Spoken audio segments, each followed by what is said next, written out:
The Call of the Wild by Jack London.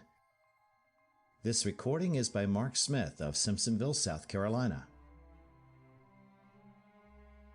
Chapter 4. Who Has Won to Mastership?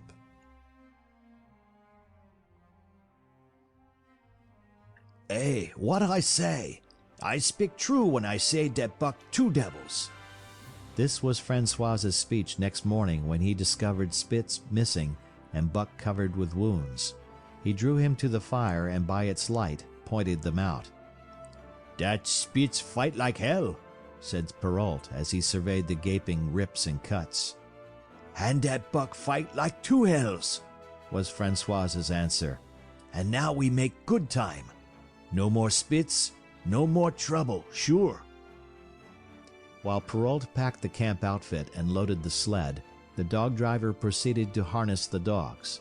Buck trotted up to the place Spitz would have occupied as leader, but Francois, not noticing him, brought Solex to the coveted position. In his judgment, Solex was the best lead dog left. Buck sprang upon Solex in a fury, driving him back and standing in his place. "Eh? Eh!" Francois cried, slapping his thighs gleefully. "Look at that Buck! Him kill that Spitz, him think to take the job. Go away, Chook!" he cried, but Buck refused to budge. He took Buck by the scruff of the neck, and though the dog growled threateningly, dragged him to one side and replaced Solex. The old dog did not like it, and showed plainly that he was afraid of Buck. Francois was obdurate, but when he turned his back, Buck again displaced Solex, who was not at all unwilling to go. Francois was angry. "Now, by gar, I fix you!" he cried, coming back with a heavy club in his hand.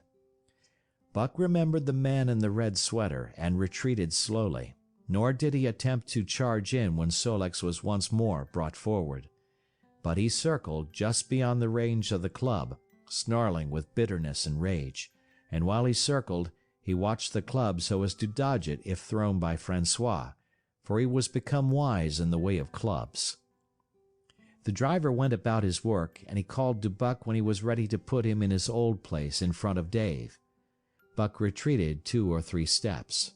Francois followed him up, whereupon he again retreated. After some time of this, Francois threw down the club, thinking that Buck feared a thrashing. But Buck was in open revolt.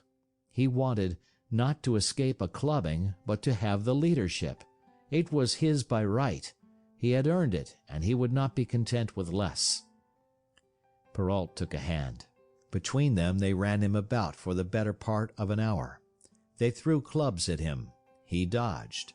They cursed him, and his fathers and mothers before him, and all his seed to come after him down to the remotest generation, and every hair on his body and drop of blood in his veins.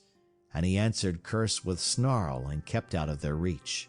He did not try to run away, but retreated around and around the camp, advertising plainly that when his desire was met, he would come in and be good.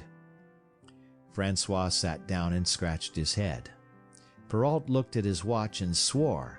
Time was flying, and they should have been on the trail an hour gone. Francois scratched his head again. He shook it and grinned sheepishly at the courier, who shrugged his shoulders in sign that they were beaten. Then Francois went up to where Solex stood and called to Buck. Buck laughed, as dogs laugh, yet kept his distance. Francois unfastened Solex's traces and put him back in his old place. The team stood harnessed to the sled in an unbroken line, ready for the trail. There was no place for Buck save at the front. Once more Francois called, and once more Buck laughed and kept away. "Throw down the club," Perrault commanded. Francois complied, whereupon Buck trotted in, laughing triumphantly, and swung around into position at the head of the team. His traces were fastened, the sled broken out, and with both men running they dashed out onto the river trail. Highly as the dog driver had forevalued Buck, with his 2 devils, he found, while the day was yet young, that he had undervalued.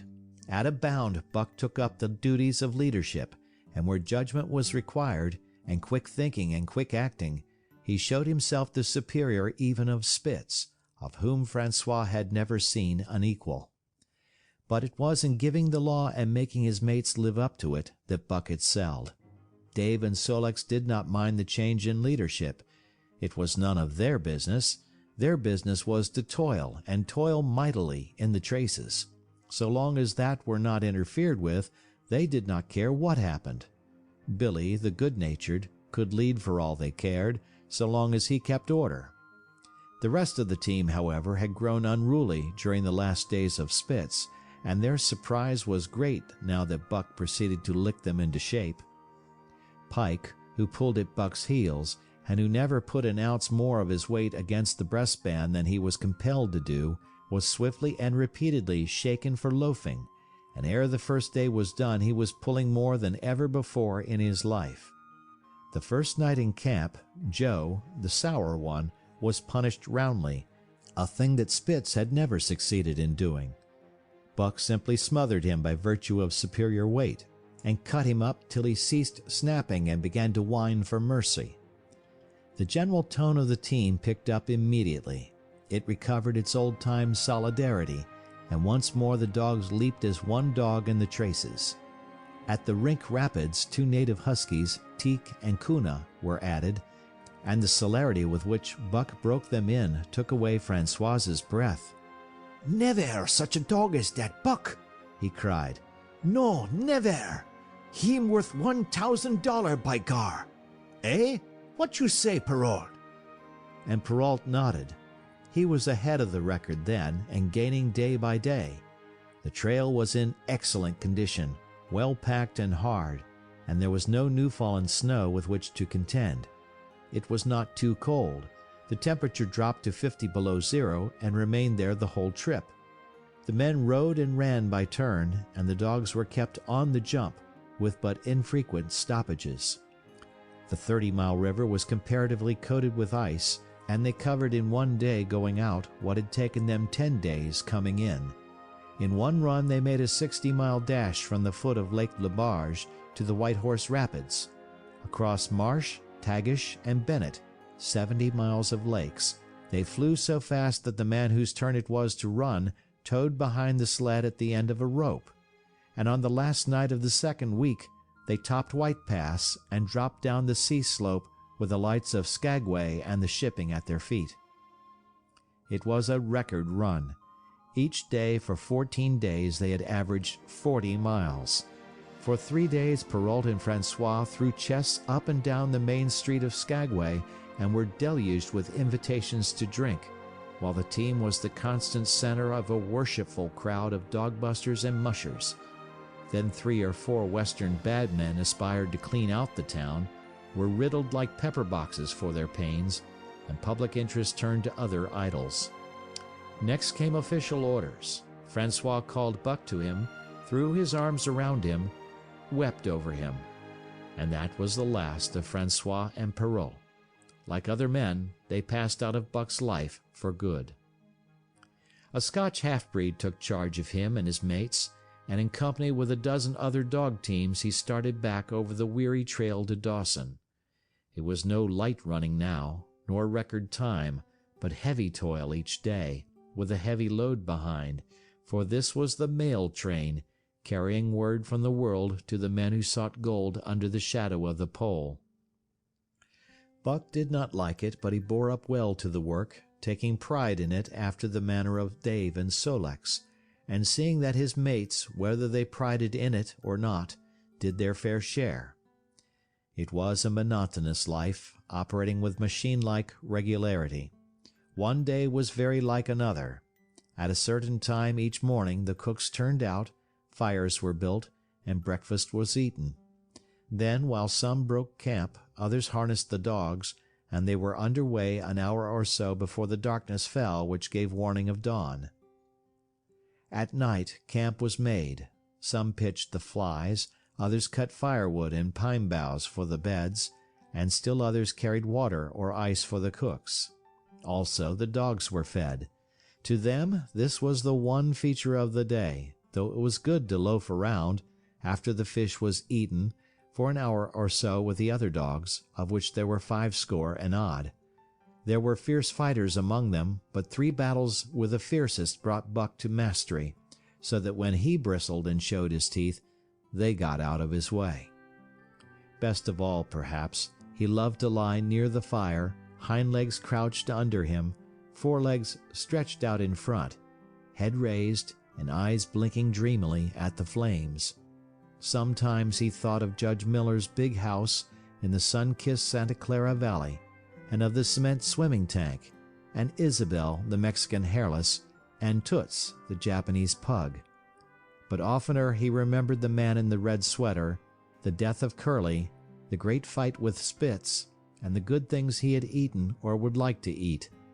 He was not homesick. The Sunland was very dim and distant, and such memories had no power over him. Far more potent were the memories of his heredity that gave things he had never seen before a seeming familiarity. The instincts, which were but the memories of his ancestors become habits, which had lapsed in later days, and still later, in him, quickened and become alive again.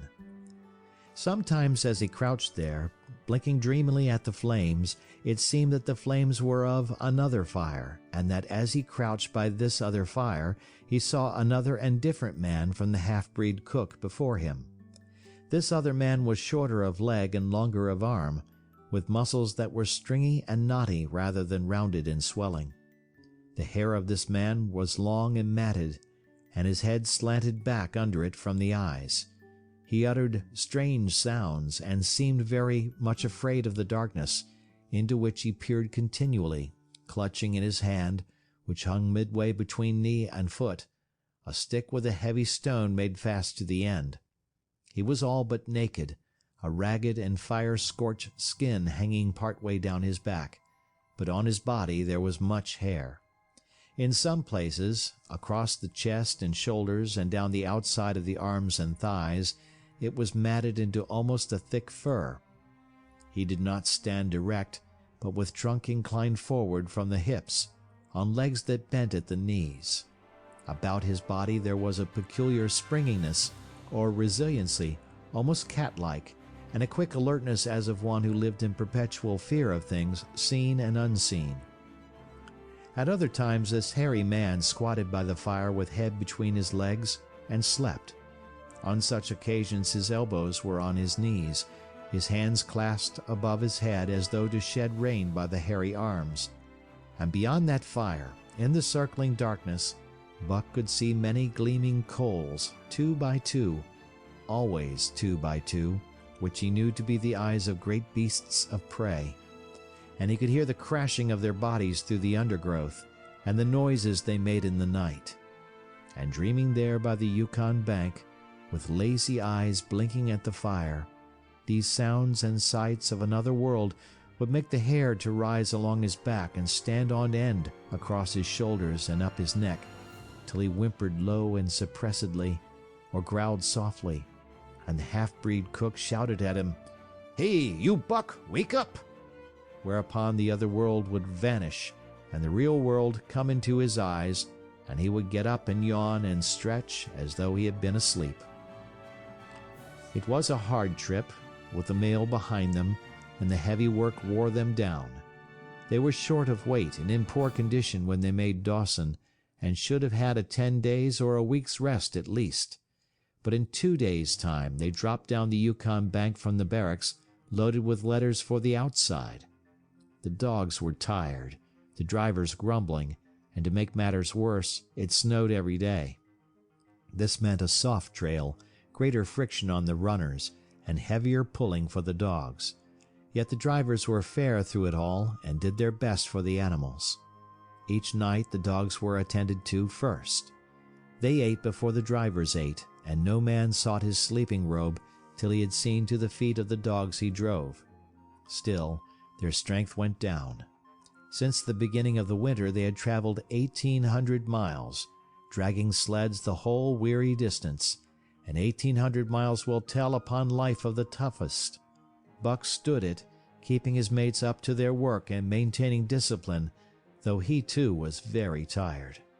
Billy cried and whimpered regularly in his sleep each night. Joe was sourer than ever, and Sol-leks was unapproachable, blind side or other side. But it was Dave who suffered most of all. Something had gone wrong with him. He became more morose and irritable, and when camp was pitched at once made his nest, where his driver fed him.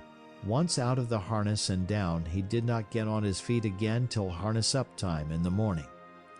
Sometimes, in the traces, when jerked by a sudden stoppage of the sled, or by straining to start it, he would cry out with pain. The driver examined him but could find nothing. All the drivers became interested in his case. They talked it over at mealtime and over their last pipes before going to bed, and one night they held a consultation. He was brought from his nest to the fire and was pressed and prodded till he cried out many times. Something was wrong inside, but they could locate no broken bones, could not make it out. By the time Cassiar Bar was reached, he was so weak that he was falling repeatedly in the traces. The Scotch half-breed called a halt and took him out of the team, making the next dog, Sol-leks, fast to the sled. His intention was to rest Dave, letting him run free behind the sled. Sick as he was, Dave resented being taken out, grunting and growling while the traces were unfastened, and whimpering broken-heartedly when he saw Sol-leks in the position he had held and served so long. For the pride of trace and trail was his, and, sick unto death, he could not bear that another dog should do his work. When the sled started, he floundered in the soft snow alongside the beaten trail, attacking Sol-leks with his teeth, rushing against him and trying to thrust him off into the soft snow on the other side, striving to leap inside his traces and get between him and the sled, and all the while whining and yelping and crying with grief and pain. The half-breed tried to drive him away with a whip, but he paid no heed to the stinging lash, and the man had not the heart to strike harder. Dave refused to run quietly on the trail behind the sled, where the going was easy, but continued to flounder alongside in the soft snow, where the going was most difficult, till exhausted. Then he fell, and lay where he fell, howling lugubriously as the long train of sleds churned by. With the last remnant of his strength, he managed to stagger along behind till the train made another stop, when he floundered past the sleds to his own, where he stood alongside Sol-leks. His driver lingered a moment to get a light for his pipe from the man behind. Then he returned and started his dogs. They swung out on the trail with remarkable lack of exertion, turned their heads uneasily, and stopped in surprise. The driver was surprised too. The sled had not moved. He called his comrades to witness the sight. Dave had bitten through both of Sol-leks' traces and was standing directly in front of the sled in his proper place. He pleaded with his eyes to remain there. The driver was perplexed. His comrades talked of how a dog could break its heart through being denied the work that killed it, and recalled instances they had known, where dogs, too old for the toil, or injured, had died because they were cut out of the traces. Also, they held it a mercy, since Dave was to die anyway, that he should die in the traces, heart easy and content. So he was harnessed in again, and proudly he pulled as of old, though more than once he cried out involuntarily from the bite of his inward hurt. Several times he fell down and was dragged in the traces, and once the sled ran upon him so that he limped thereafter in one of his hind legs. But he held out till camp was reached, when his driver made a place for him by the fire. Morning found him too weak to travel. At harness-up time he tried to crawl to his driver. By convulsive efforts he got on his feet, staggered, and fell. Then he wormed his way forward slowly toward where the harnesses were being put on his mates. He would advance his forelegs and drag up his body with a sort of hitching movement, when he would advance his forelegs and hitch ahead again for a few more inches. His strength left him, and the last his mates saw of him, he lay gasping in the snow and yearning toward them. But they could hear him mournfully howling till they had passed out of sight behind a belt of river timber. Here the train was halted. The Scotch half-breed slowly retraced his steps to the camp they had left. The men ceased talking. A revolver shot rang out.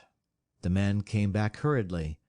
The whips snapped, the bells tinkled merrily, the sleds churned along the trail. But Buck knew, and every dog knew, what had taken place behind the belt of river trees. End of chapter 4.